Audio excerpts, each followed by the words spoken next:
one of the first things is people have to remember in this area of the world, you're dealing with a lot of, of scripture and holy war. So there's a lot of emotion that's tied to this outside of what just, what's shared with us through the media. So when you look at Hamas, and putting these bombs under a strategic target like a hospital, and if you look at the size of Hamas compared to, the IDF, they're exponentially outnumbered. So why would such a small unit like Hamas want to engage with Israel? And, in law enforcement, we have something known as suicide by cop.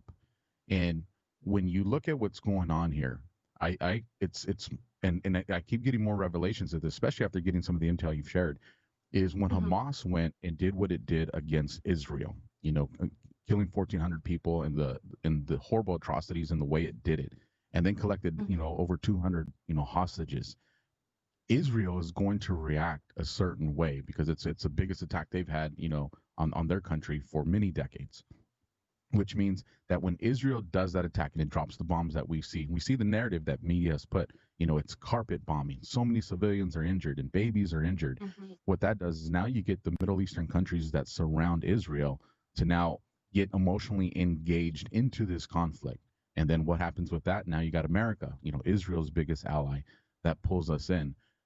Well, that I feel like it was Hamas's intentions the whole time to get Israel to react that way, to put Israel in conflict with the entire region that's surrounding it. And I think we're seeing that unfold. And when you talk about getting, Huawei phones into, the hands of the Hamas terrorists, I mean, what more do you need to hear than to understand that the CCP is helping a terrorist organization? We're not talking about a uniformed military force. And even if they were, they operated outside the scope of, the laws of war with the way they did the things and harming and torturing non-combatants.